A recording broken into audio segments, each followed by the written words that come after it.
오늘 말씀은 고린도전서 16장 21절에서 24절 말씀입니다.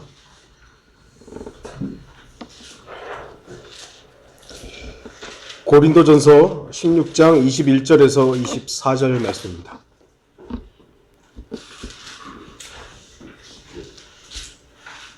제가 말씀을 읽도록 하겠습니다.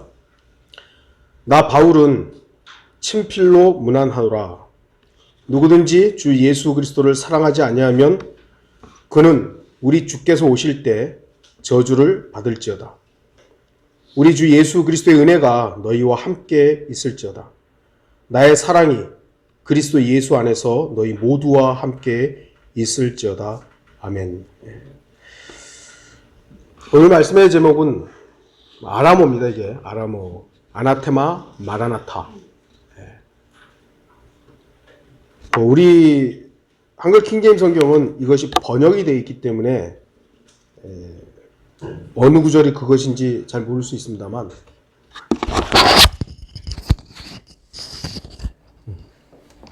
마이크를 해야 되는데 이것이 이제 이 제목으로 여러분들이 이따가 제가 설명을 좀 드리도록 하겠습니다. 오늘 본문은 이제 고린도전서의 마무리에 해당하는 16장 그리고 마지막 부분을 내용들입니다. 16장을 천천히 살펴보면 고린도 교회 성도들에게 마지막 당부와 인사를 하는 내용으로 되어 있습니다. 1절부터 3절은 위로금 모금에 대해서 나오고요. 4절부터 9절은 사도 바울의 개인적인 요구가 있고 10절에서 12절은 디모데와 아폴로에 대한 언급이 있습니다. 그리고 이제 13절부터 16절은 형제들에 대한 권면이고 17절에서 20절이 문안 인사입니다. 그리고 마지막으로 21절에서 24절이 첨언, 이제 나중에 덧붙였다라는 그런 부분이라 할 수 있습니다. 분명히 고린도 교회는 육신적인 지역 교회의 대표격이라 할 수 있습니다. 참 많은 문제들이 있었습니다. 하지만 지난주에도 제가 말씀드렸듯이 육신적인 교회라고 해서 존재하지 말아야 하는 것은 아닙니다. 왜냐하면 오늘날 이 시대의 지역교회들도 모두 고린도 교회와 같은 부분들을 가지고 있기 때문입니다. 그럼에도 사도 바울이 고린도 교회에 보내는 서신의 마무리 단계에서 오늘 여러분들 보시다시피 22절에 저주를 받을지어다. 저주를 받을지어다. 사도 바울이 지금 저주를 언급하는 것은 되게 어색합니다. 막 앞에도 은혜, 23절에서도 은혜, 24절에 사랑. 그런데 22절에서 뜬금없이 저주를 받을지어다. 20절에서도 모든 형제가 너희에게 문안하니 너희는 거룩한 입맞춤으로 서로 문안하라.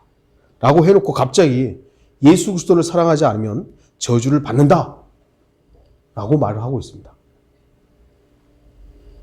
그러나 21절을 주목하면 사도 바울이 얼마나 중요하게 오늘 본문을 기록했는지를 알 수 있습니다. 사도 바울은 대부분 편지를 쓸 때, 서신을 쓸 때 대필자, 사도 바울이 직접 쓴 게 아니라 다른 사람을 이게 불러줘서 쓰게 했던 것이죠. 아마도 이제 실라 내지는 누가가 썼을 것으로 이렇게 봅니다. 대다수의 이제 신학자들은 누가가 썼다라고 이렇게 이제 받아들이고 있는데 확실하지는 않아요. 구약 성경 같은 경우에서도 대필자들이 있었죠. 예레미야서 같은 경우는 바룩이라는 사람이 예레미야의 예언들을 이렇게 기록을 하기도 했습니다. 그런데 21절부터는 친필로 문안하노라 이렇게 되어 있습니다. 그 앞에까지는 이렇게 불러주고 썼는데 21절부터는 나 바울은 친필로 문안하노라 하면서 직접 자기가 쓰고 있는 거예요. 그만큼 중요하다 이것이죠. 누구든지 주 예수 그리스도를 사랑하지 아니하면 그는 우리 주께서 오실 때 저주를 받을지어다. 분명히 사도 바울은 누군가는 저주의 대상이 될 것이라고 경고합니다.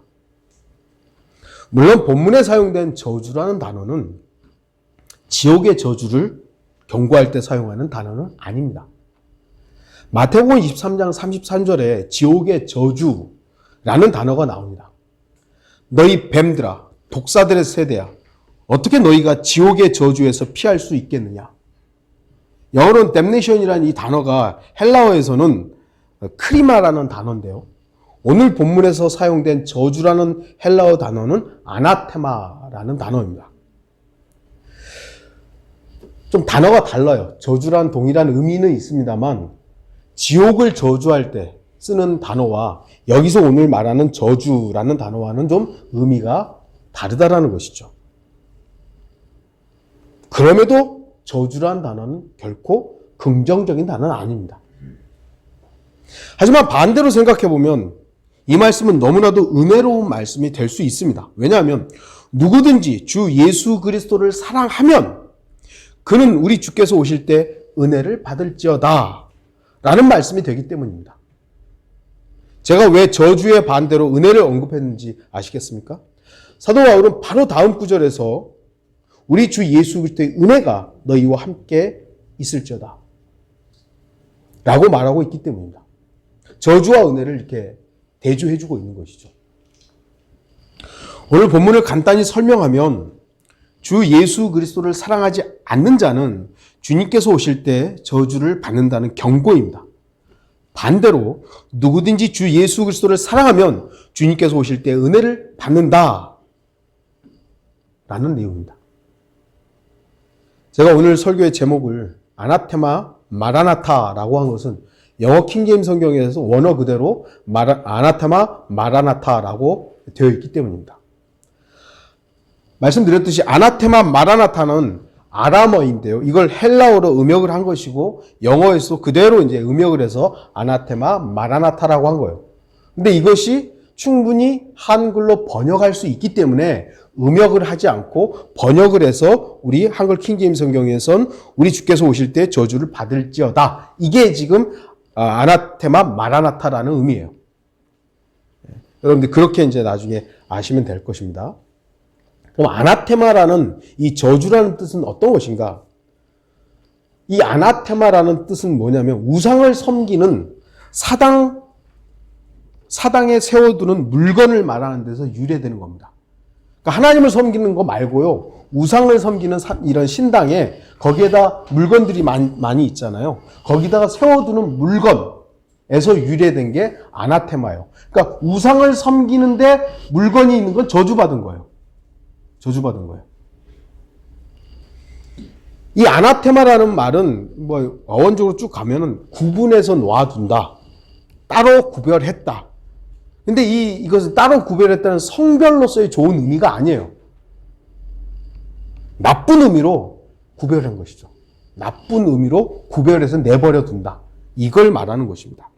그러니까 이 저주는 우상들 가운데 놔두는 거예요. 하나님으로부터 구별되어 버리는 거예요. 하나님께로 구별되는 게 아니라 하나님으로부터 구별해서 놔두는 것. 이게 저주예요. 물론 그 저주가 영원으로 가면 지옥의 저주도 하나님으로부터 떨어지는 것이기 때문에 저주죠. 그러나 이제 지금 사용되고 있는 이 단어 아나테마라는 저주는 지옥의 저주를 말하는 것이 아니라 하나님으로부터 구별된다라는 의미의 그런 저주인 것입니다.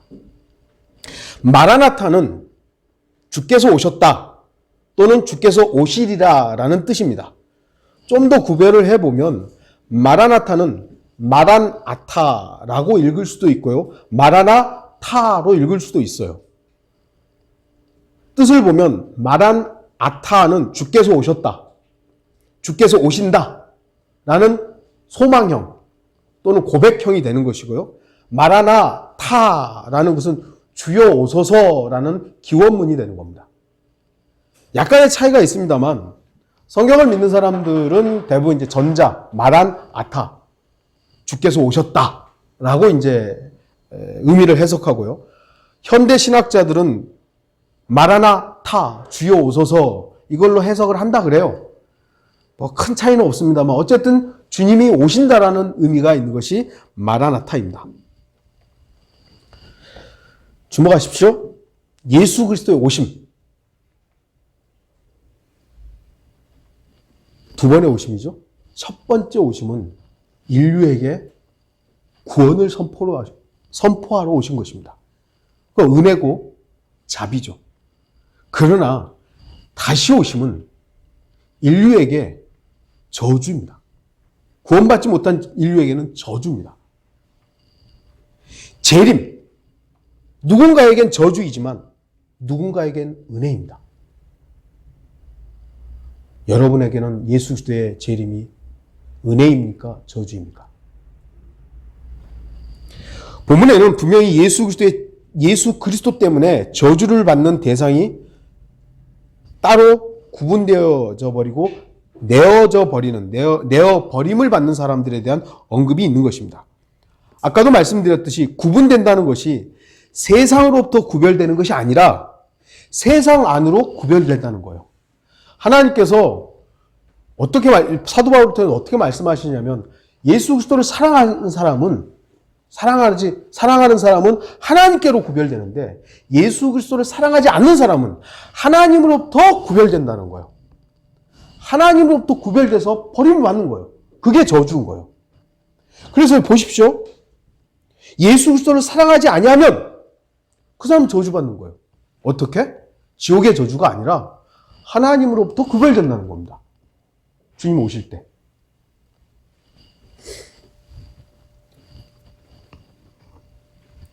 다시 말씀드리지만 본문의 저주는 지옥의 저주를 말하는 것은 아닙니다. 여러분은 예수 그리스도를 사랑하십니까? 예수 그리스도를 사랑하면 그 사람은 주님의 오심을 통해서 은혜가 함께할 것입니다. 그러나 예수 그리스도를 사랑하지 않으면 주님으로부터 구분되어 우상에게, 세상에 더 나아가 마귀에게 내버려지는 저주를 받게 될 것입니다. 성경에 그런 예가 있어요. 고린도전서 5장 5절 보시면 그러한 자를 사탄에게 내어주어 그 육신은 멸망케 하여도 그 영은 주 예수의 날에 구원받게 하려 함이라. 육신을 사탄에게 내줘버리는 거예요. 네 마음대로 살아라. 그게 저주예요. 주님께서 관심을 갖고 이 녀석 말대로 이건 은혜예요. 그런데 그래? 네 알아서 살아. 네 알아서 너 하고 싶은 대로 네 마음대로 살아. 저주예요. 부모가 야단을 칠 때 야단을 치는 건 은혜예요. 사랑이에요. 근데 그래, 네 마음대로 해. 그건 저주예요. 아셔야 돼요. 우리 청년들이 학생들이 부모가 내 말 들어 임마 잔소리할 때가 고마운 줄 알아요. 그래? 너 다 컸으면 네 알아서 해.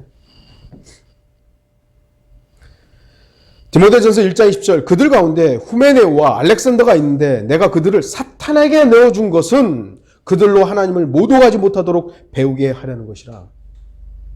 사탄에게 내줘버리는 거예요. 그렇다면 과연 예수 그리스도를 사랑한다는 것은 어떤 것입니까? 지금도 수많은 사람들이 주 예수 그리스도를 사랑한다고 말합니다. 주님을 위해서 목숨을 내놓는 사람들도 있습니다. 과연 어떤 것이 주님을 사랑하는 것입니까? 순교자도 있고, 오늘날도 정광훈 목사 같이 막 하는 사람도 있고, 강단에서 막 쏟아내는 사람들도 있고, 자기들 방식으로 주님을 사랑한다고 하는 사람들 너무 많아요. 여러분 주님 사랑하시죠? 여러분 어떻게 표현하세요? 여러 가지 방식이겠지만 제가 요즘에 여러분들에게 계속 강조하는 것은 주님이 나를 얼마나 사랑하는가를 깊이 묵상하십시오.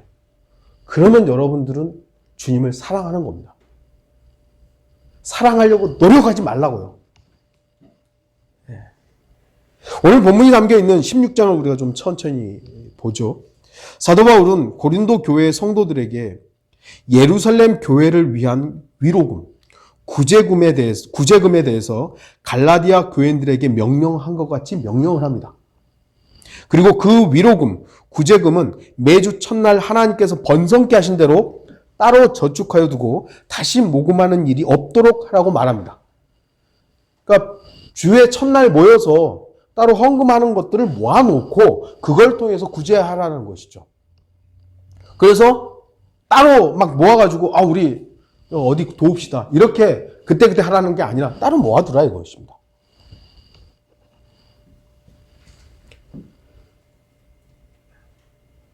그리고 디모데가 오면 두려움 없이 지낼 수 있도록 살펴보고 업신여기지 말고 젊다고 업신여기지 말고 평안히 다시 오도록 하라고 부탁을 합니다.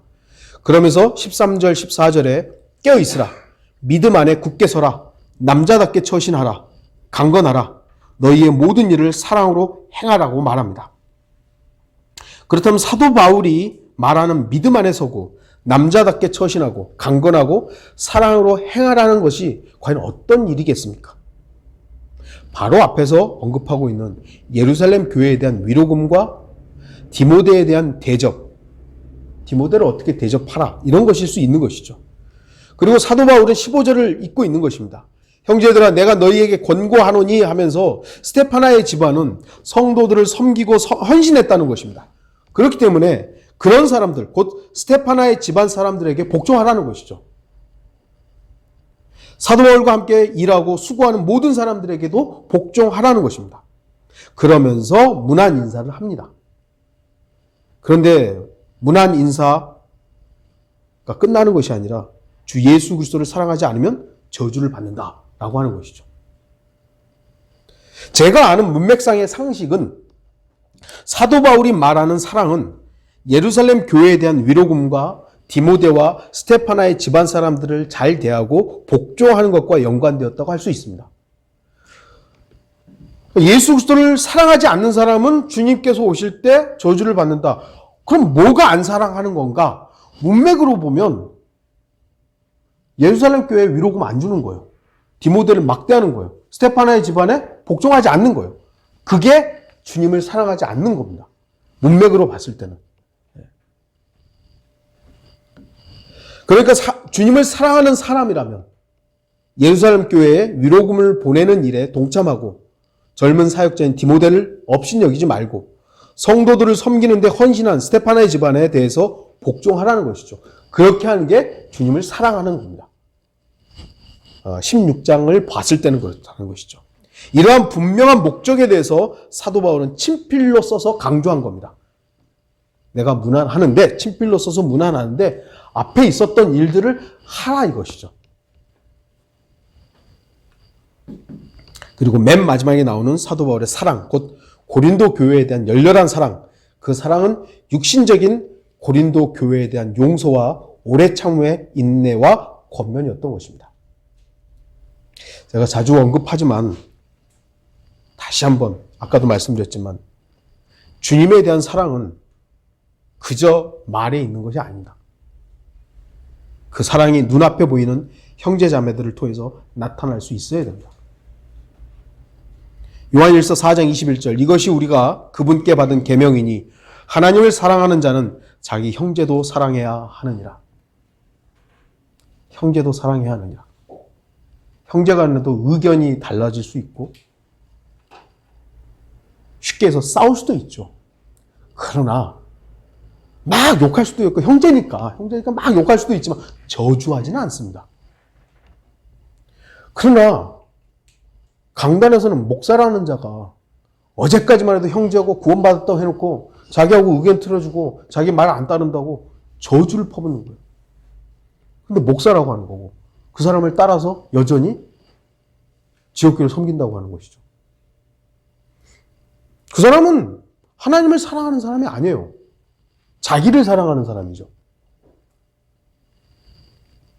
저는 요즘 우리 성도들이 드러나지 않게 성도들을 사랑하고 섬기는 모습들을 봅니다. 개인적으로 저도 섬김을 받고 또 여러분 각자에게도 직간접적인 어떤 섬김들이 있는 것을 제가 압니다. 자신들도 어렵고 힘들지만 더 어려운 지체들을 살피고 관심을 갖는 것은 누구에게서도 볼 수 없었던 사랑의 표출입니다. 참 감사합니다. 여러분들이 주님의 말씀대로 드러나는 오른손이 하는 일을 왼손이 모르게 하는 이런 섬김들 주님 다 보십니다. 그 말씀에 뭐라고 되어 있죠? 드러나게 갚아주십니다. 지금은 드러나지 않을 수 있지만 분명하게 주님은 드러나게 갚아주십니다. 여러분 주 예수 그리스도를 사랑하십니까? 다시 강조하지만 주님을 사랑한다는 것은 주님께서 나를 얼마나 사랑하는지를 더욱 명백하게 아는 것입니다. 주님이 나를 얼마나 사랑하는가. 그걸 아는 사람은 주님을 사랑하게 돼 있습니다. 사랑하려고 노력하지 않아도 돼요. 주님이 나를 얼마나 사랑하는 것인가. 주님께서 나를 얼마나 사랑하는지를 아는 사람은 저주의 대상이 아니라 은혜의 대상입니다. 아까도 말씀드렸듯이 한국 땅에 주님을 사랑하는 사람 너무 많아요. 하나님을 사랑하려고 별의별 그 모습들을 다 해요. 근데 중요한 건 하나님이 나를 얼마나 사랑하는지에 대해서는 그걸 간증하는 사람들이 한국 땅에는 많이 없어요. 그러다 보니까 그 사람이 드러나고 목사가 드러나고 교회가 드러나고 이런 모습들이 나오는 것이죠. 드러나야 될 것은 주 예수 그리스도시지 목사가 아니에요. 근데 한국은 유명한 목사들은 많죠. 근데 예수님은 다 가려져 있으니까 기독교가 누구 때문에 욕을 먹는 겁니까? 예수님 때문이 아니에요. 목사 때문이고 교회 때문이지. 주님이 나를 얼마나 사랑하는가. 우리는 거기에 흠뻑 빠져 있기를 바랍니다. 이제 본문을 좀 적용하도록 하겠습니다. 예수 그리스도를 사랑하는 사람은 하나님의 사랑이신 예수 그리스도를 영접합니다. 하나님께서는 죄인들을 먼저 찾으셨습니다. 먼저 사랑하셨습니다. 로마서 5장 8절 우리가 아직 죄인이었을 때 그리스도께서 우리를 위하여 죽으심으로써 하나님께서는 우리를 향한 그의 사랑을 나타내셨느니라. 하나님은 먼저 사랑을 나타내셨어요. 완성해 놓으셨어요. 먼저. 그리고 믿으라는 것이죠. 믿으라고. 주님의 사랑은 영원한 사랑이며 사악한 죄인을 지옥에서 구원할 수 있는 강력한 능력의 사랑입니다. 그 사랑이 우리를 지옥의 저주로부터 영원한 생명을 소유하게 했습니다. 주님이 먼저 나를 사랑했기 때문에 가능한 것이죠. 하나님의 사랑의 시작과 끝이며 완성이신 주 예수 그리스도를 영접하지 않는 사람은 사랑의 하나님을 거절하고 대적한 분명한 이유로 인해 저주의 심판을 받을 것입니다. 그런데 어떤 자들이 그러죠. 사랑의 하나님께서 죄인을 먼저 그렇게 사랑하셔놓고 어떻게 그 사랑을 거절했다는 이유만으로 사람을 지옥에 보낼 수 있느냐고. 그거 너무한 거 아니냐고. 누가 너무한 거죠? 사랑을 거절한 게 너무한 겁니까? 사랑을 베푼 게 너무한 겁니까? 거절한 게 너무한 거거든요. 그런데 그 거절한 자신에 대해서 생각하지 않고 그 자신을 지옥에 보낸다라는 하나님을 삿대질하는 거예요. 하지만 주님께서는 그러실 수 있습니다. 왜냐하면 예수 그리스도를 거절한 사람은 하나님의 사랑이 그 사람 안에 없기 때문입니다. 그렇기 때문에 그 사람은 하나님의 사랑의 대상이 아니라 그냥 한 죄인으로서 심판의 대상이 되는 것입니다. 요한일서 5장 12절 그 아들이 있는 자는 생명이 있고 하나님의 아들이 없는 자는 생명이 없느니라. 저와 여러분들이 구원받은 유일한 이유는 그분이 우리 안에 있기 때문이에요. 예수님이 내 안에 있기 때문이에요. 제가 잘나고 목사를 하고 설교를 막 잘하고 이래서 여러분들이나 저나 구원받은 게 아니잖아요. 한 가지 이유밖에 없어요. 예수 그리스도 때문에 하나님은 우리를 아들이라고 해주는 거지 우리가 뭘 잘해서 그런 게 아니에요. 마찬가지로 아무리 외적으로 대단한 교황이 되었던 목사 할애비가 되었어도 그 안에 예수 그리스도가 없으면 그건 저주받은 거예요. 우리는 그걸로 판단하는 거예요. 저 사람이 교회를 수십 개, 수백 개, 설교를 너무너무 잘하는 사람이고 근데 그 안에 예수 그리스도가 있느냐? 아들 영접했느냐? 그 아들로 구원받은 경험이 있느냐? 이거 없으면 우리가 아무리 인정을 해줘도 그 사람은 생명이 없는 겁니다. 간단해요. 근데 사람들은 이 간단한 사실을 외면해버리는 것이죠. 거절하는 것이죠. 그래도 저 사람이 뭘 했고 교황보라고 얼마나 성인이냐고 테레사 순이 얼마나 성녀냐고 필요 없어요. 그 안에 예수 그리스도가 있느냐 없느냐죠. 생명이 있느냐 없느냐죠. 죄인을 먼저 사랑하신 주 하나님의 사랑을 거절해서는 안 됩니다. 주 예수 그리스도를 사랑한다면 그분을 개인의 구주로 영접하고 주님의 사랑을 믿고 신뢰하는 것입니다. 그래야만 주님께서 오실 때 저주의 대상이 되지 않는 것입니다. 예수 그리스도를 사랑하는 사람은 주님의 계명을 지키는 것입니다. 예수 그리스도를 사랑하는 사람은 당연히 주님의 명령을 지키죠. 여러분들은 이 대한민국이란 나라에 대해서 사랑하세요? 저는 이 나라 되게 요즘 들어 더 좋아졌어요. 네. 뭐 되게 현명하게 지금 일들을 하고 있으니까 뭐 정치를 내가 좋아한다, 뭐 대통령을 이것이 아니라 어쨌든 다른 나라에 비해서 현명하게 하고 있으니까 나라에 대한 어떤 긍지들이 좀 있는 것이죠. 나라를 사랑하는 사람은 나라의 법을 잘 준수해요. 나라에서 정한 규칙이니까.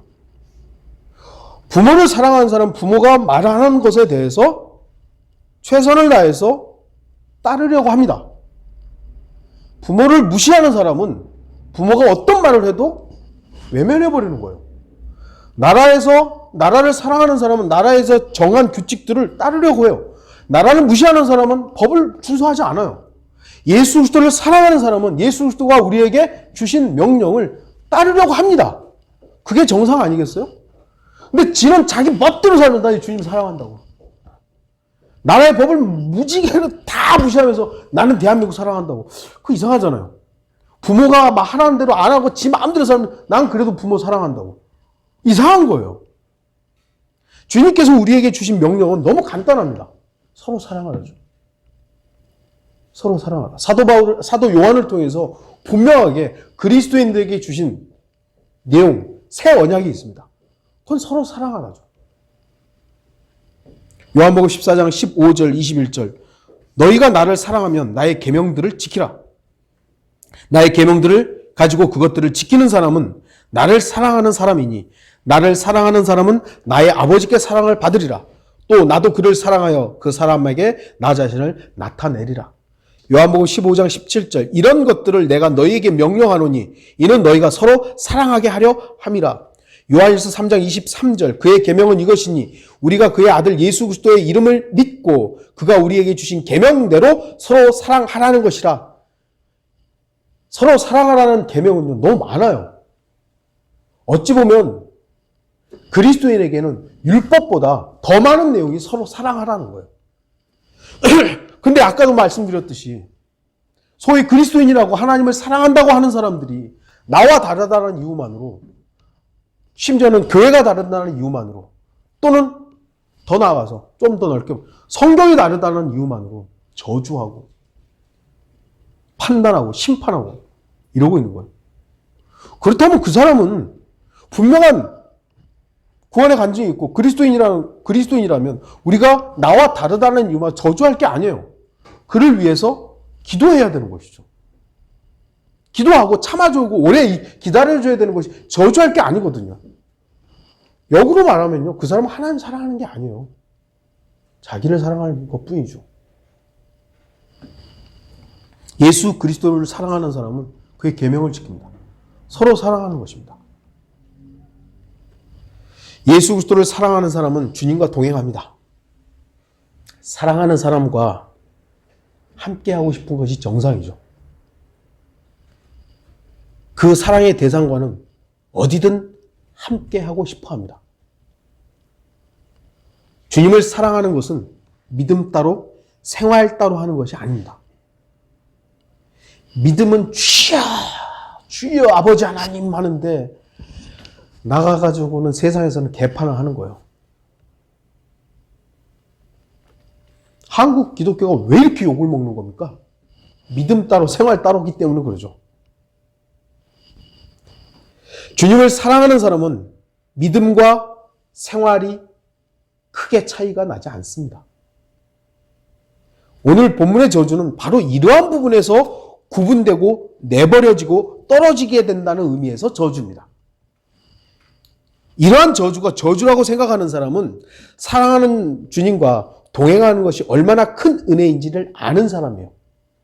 주님과 함께하는 것이 은혜라는 걸 아는 사람은 주님과 떨어지는 게 저주라는 걸 아는 거예요.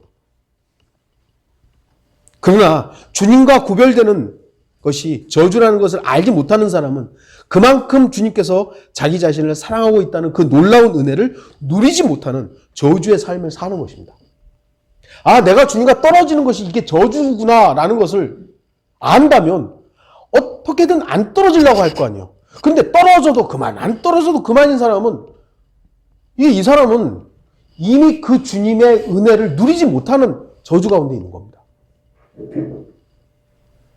주님을 외면하고 자기 멋대로 살아도 아무 이상이 없다 이거예요. 금방이라도 차 사고가 나가지고 큰일 날 줄 알았더니 아무 일도 없는 거예요. 금방이라도 아파가지고 할 줄 알았더니 나 내 마음대로 살아도 아무 일이 없는 거예요. 여러분, 그게 저주예요. 그게. 오히려 아파.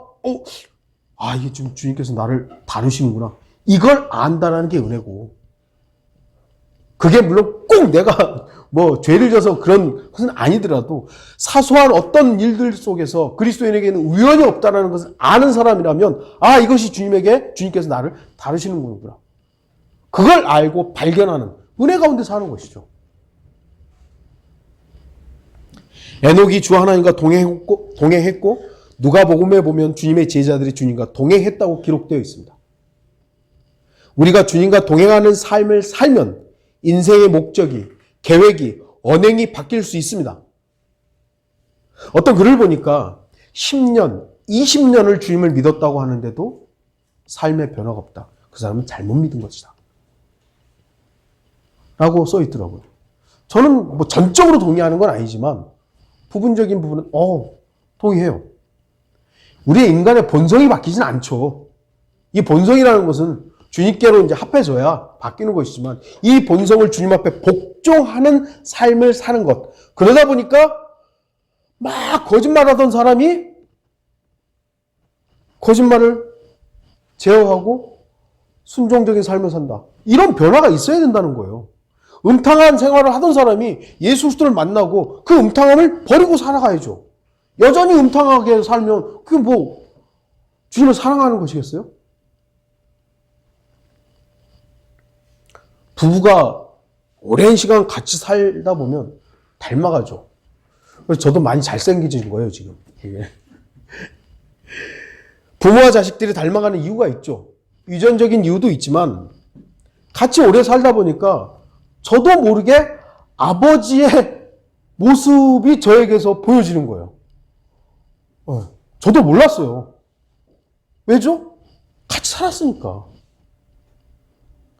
아무리 외면을 해도 저 자식들이 저를 보고 배우는 거예요. 지역교회도 마찬가지입니다. 지역교회 회원들이, 성도들이 비슷해져 가요. 비슷해져 가요. 목사가 맨날 누군가를 판단하고 저주하고 있으면 성도들도 그러고 있는 거예요. 나와 다르다는 이유만으로 저주 퍼붓고 그러는 거예요.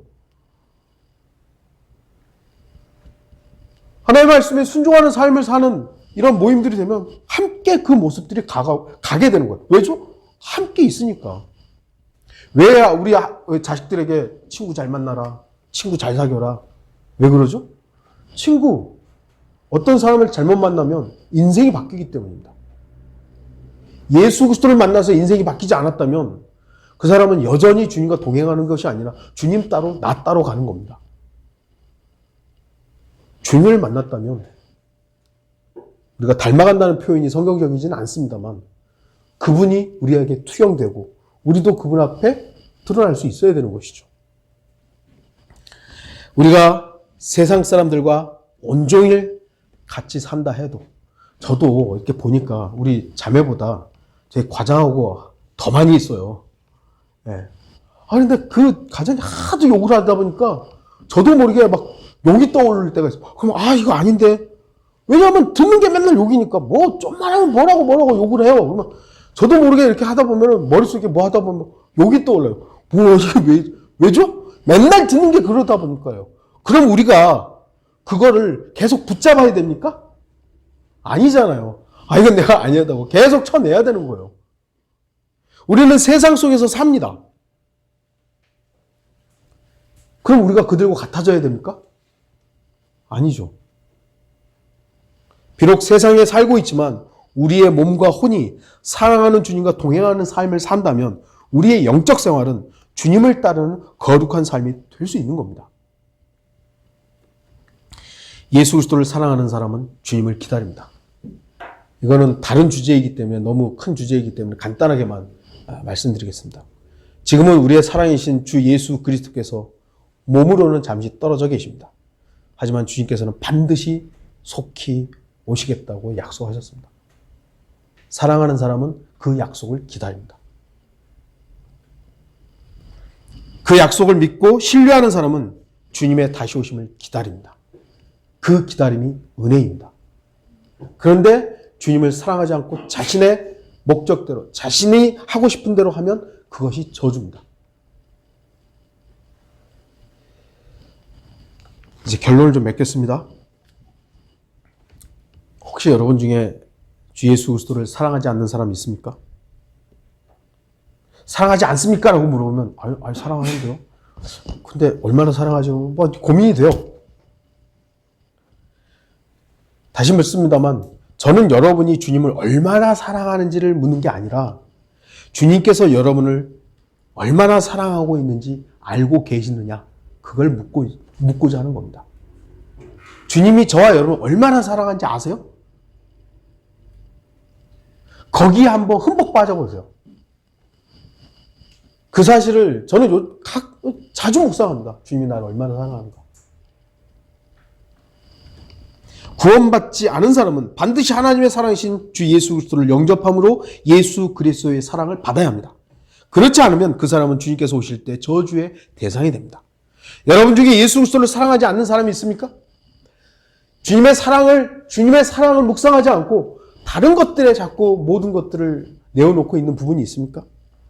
주님의 사랑을 안다고 하면서 주님의 계명, 명령을 소홀히 여기는 사람이 있다면 사도 바울의 경고에 주목하십시오. 누구든지 주 예수 그리스도를 사랑하지 않으면 그는 우리 주께서 오실 때 저주를 받을지어다. 세상에 주님이 내버려 두는 거예요. 물론 그리스도인은 이미 주 하나님의 사랑의 완성이신 주 예수 그리스도를 소유한 사람들입니다. 그렇기 때문에 지옥의 저주, 죄의 저주로부터 안전한 사람들입니다. 그러나 우리의 삶에 있어서 예수 그리스도께서 나를 얼마나 사랑하는지를 알지 못하면서 산다면 그 자체가 이미 저주의 삶인 것입니다. 주님을 사랑하려고 노력하는 게 얼마나 힘든지 아시잖아요, 여러분들. 주님을 사랑하려고 노력하다 보니까 얼마나 힘들어요. 근데 거의 모든 교회들은 주님 더 사랑하라고 아주 그냥 강요하죠. 주님께서 나를 사랑하는 그 근거 위에서 주님을 사랑하는 삶을 살지 않을 때 우리는 지옥의 저주는 아니지만 주님으로부터 구별된 내버림을 받은 대상이 될 수 있음을 알아야 합니다. 여러분 중에 예수 그리스도를 사랑하지 않는 사람이 있다면 주님의 다시 오심을 갈망하며 소망하며 기다리지 않고 그저 말로만 오시겠지 하고 있는 사람이 있다면 주님께서 갑자기 오셔서 우리를 부르실 때 그 사람은 당황하고 후회하는 모습을 보일 것입니다. 누구든지 주 예수 그리스도를 사랑하지 않으면 그는 우리 주께서 오실 때 저주를 받을지어다. 오늘 본문은 누군가에게는 저주의 말씀으로만 보일 수 있을 것입니다. 하지만 가만히 생각해 보면 오히려 은혜의 말씀이라는 것을 기억하십시오. 주님을 사랑하는 사람이라면 은혜를 받는 거예요. 누구든지 주 예수 그리스도를 사랑하면 그는 우리 주께서 오실 때 은혜를 받을지어다 라는 말씀이기 때문입니다. 베델교회 모든 성도들은 주 예수 그리스도를 사랑함으로 주님의 은혜가 가득 넘치는 그런 성도들이 되기를 바라는 것입니다. 다 같이 기도하시겠습니다.